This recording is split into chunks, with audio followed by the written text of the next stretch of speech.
नमस्कार। कभी सोचा है कि भारत में एक ऐसा मंदिर भी हो सकता है जहां भगवान को सुबह सुबह जगाया ही नहीं जाता। मतलब ना कोई मंगला आरती, ना कोई घंटियों की आवाज। आज हम चल रहे हैं वृंदावन के उसी रहस्यमयी बांके बिहारी मंदिर के सफर पर, जहां हर एक परंपरा के पीछे एक बहुत ही दिलचस्प कहानी और गहरा भाव छिपा है। देखिए, पहला सवाल तो यही मन में आता है ना?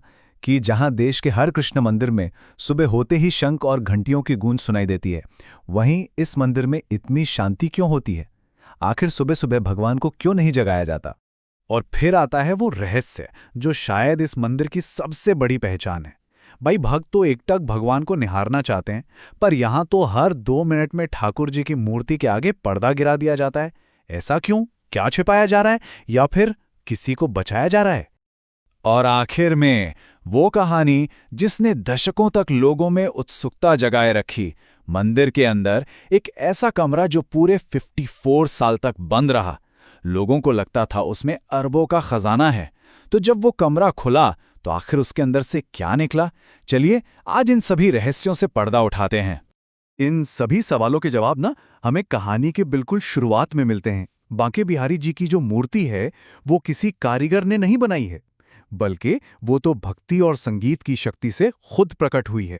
इसकी जड़ें एक ऐसे संत की साधना में हैं जिन्होंने अपने संगीत से स्वयं भगवान को धरती पर आने के लिए मजबूर कर दिया था। हम बात कर रहे हैं 16वीं सदी के महान संत और संगीतकार स्वामी हरिदास जी की। ये इतने बड़े संगीतकार थे कि महान गायक तानसेन भी इनके शिष्य थे। कहते हैं कि बादशाह अकबर तक भेष बदलकर इनका संगीत सुनने आया करते थे। पर स्वामी हरिदास जी सिर्फ और सिर्फ अपने कृष्ण के लिए गाते थे। और एक दिन उनकी भक्ति और संगीत का असर देखिए। वृंदावन के निधिवन में साक्षात राधा और कृष्ण उनके सामने प्रकट हो गए। स्वामी हरिदास ने उनसे विनती की कि वो हमेशा यही रहें। तो दोनों दिव्य शक्तियां एक ही मूर्ति में समा गईं। और वहीं काले रंग की 3 जगह से मुड़ी हुई यानी त्रिभंगी मूर्ति आज बांके बिहारी जी के रूप में पूजी जाती है। तो ये सफर शुरू हुआ निधिवन में मूर्ति के प्रकट होने से। फिर जब मुगल शासक औरंगजेब का समय आया तो मूर्ति को सुरक्षित रखने के लिए कुछ समय के लिए जयपुर भी ले जाया गया। और फिर आखिरकार साल 1862 में ये आज वाला भव्य राजस्थानी शैली का मंदिर बनाया गया, जहां बांके बिहारी जी आज विराजमान हैं। तो चलिए अब मंदिर के सबसे बड़े रहस्य को समझते हैं। ये जो बार बार पर्दा गिरता है ना, इसके पीछे की कहानी तर्क से ज्यादा भाव से समझी जाती है। ये एक ऐसा नियम है जो सदियों से चला आ रहा है। यहां दर्शन को झांकी कहते हैं, और हर झांकी बस कुछ पलों की ही होती है। भक्त आंखें भरकर देखना शुरू ही करते हैं कि फट से पर्दा वापस आ जाता है। तो सवाल उठता है कि भाई ऐसा क्यों? जब भक्त दूर दूर से दर्शन करने आए हैं तो इस तरह उनके दर्शन में बार बार रुकावट क्यों डाली जाती है? इस नियम के पीछे की कहानी करीब 400 साल पुरानी है। हुआ ये कि एक बूढ़ी महिला जिनकी कोई संतान नहीं थी, बिहारी जी को इतने प्रेम और वात्सल्य से देखने लगी कि उन्होंने मन ही मन बिहारी जी को अपना बेटा मान लिया। कहते हैं कि उनका प्रेम इतना सच्चा था कि पत्थर की मूर्ति में जान आ गई और वो सच में उस महिला के पीछे पीछे मंदिर से बाहर चलने लगे। पुजारियों ने बड़ी मुश्किल से उन्हें रोका और वापस स्थापित किया। बस उसी दिन से ये पर्दा लगाने का नियम बन गया, ताकि फिर कभी कोई भक्त अपने प्रेम के जोर से ठाकुर जी को अपने साथी ना ले जाए। पर बात सिर्फ पर्दे की नहीं है। असल में मंदिर की ज्यादातर अनोखी परंपराएं एक ही विश्वास से जुड़ी हैं, और यही विश्वास इस मंदिर को बाकी सबसे एकदम अलग बनाता है। वो विश्वास है वात्सल्य भाव। मतलब यहां बांके बिहारी जी की पूजा एक देवता की तरह नहीं, बल्कि एक छोटे लाडले बच्चे की तरह की जाती है। जैसे घर में एक छोटे बच्चे का ख्याल रखा जाता है, ठीक वैसे ही। और मंदिर के सारे नियम इसी भाव को ध्यान में रखकर बनाए गए हैं। इस स्लाइड से ये बात एकदम साफ हो जाती है। देखिए, जहां बाकी मंदिरों में सुबह मंगला आरती होती है, यहां नहीं होती। क्यों? क्योंकि माना जाता है कि ठाकुर जी रात भर लीला करके थक गए हैं और अभी सो रहे हैं। कोई जोर से घंटी या शंख नहीं बजाता ताकि बच्चे की नींद ना टूटे। और दर्शन भी इसीलिए छोटे होते हैं ताकि ना तो भगवान की नजर किसी को लगे और ना ही किसी भक्त की नजर उन्हें लग जाए। और ये प्यार और देखभाल पूरे साल चलती है।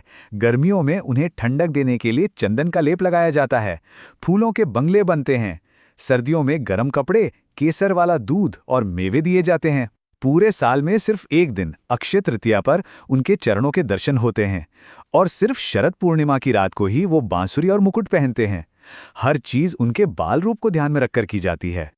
अच्छा, अब बात करते हैं उन कहानियों की जिन्होंने इस मंदिर के रहस्य को और भी गहरा कर दिया है।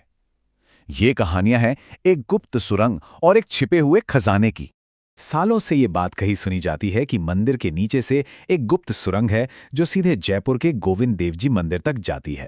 ऐसा माना जाता है कि ये सुरंग उस मुश्किल दौर में बनाई गई थी जब हमलावरों से मूर्तियों को बचाने के लिए उन्हें वृंदावन से राजस्थान ले जाया जाता था। तो ये एक तरह का सेफ पैसेज था। और फिर आता है खजाने का किस्सा।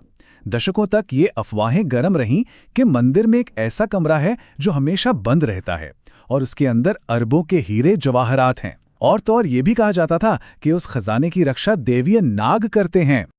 और फिर पूरे 54 साल के लंबे इंतजार के बाद आया साल 2025, जब कोर्ट के आदेश पर उस रहस्यमयी कमरे का ताला खोला गया। सबकी सांसें अटकी हुई थीं, ये जानने के लिए कि आखिर दशकों से बंद उस दरवाजे के पीछे क्या राज छिपा है। पर जैसे ही दरवाजा खुला तो अंदर कोई सोने चांदी की चमक नहीं थी, बल्कि एक सीलन भरा, धूल से अटा हुआ कमरा था जिसमें कुछ पुराने चांदी के बर्तन पड़े थे। जो नज़ारा था वो लोगों की कल्पना से एकदम अलग था। तो फिर असली कहानी क्या थी? सच ये था कि साल 1971 में मंदिर में कुछ चोरियां हुई थीं। उसके बाद मंदिर के जितने भी कीमती गहने और सामान थे, उनकी एक लिस्ट बनाकर उन्हें एक बक्से में सील किया गया और सुरक्षा के लिए बैंक लॉकर में रखवा दिया गया। और फिर अदालत के आदेश पर उस खाली कमरे को ही सील कर दिया गया, जो इतने सालों तक बंद रहा। तो शायद असली खजाना सोने चांदी का नहीं, बल्कि आस्था का है। और यही इस धाम का सबसे बड़ा रहस्य भी है। जैसा कि कहा जाता है, जो एक बार बांके बिहारी की नज़र में आ गया, वो फिर इस दुनिया का नहीं रहता, वो तो बस बांके का ही होकर रह जाता है। इस पर सोचिएगा ज़रूर।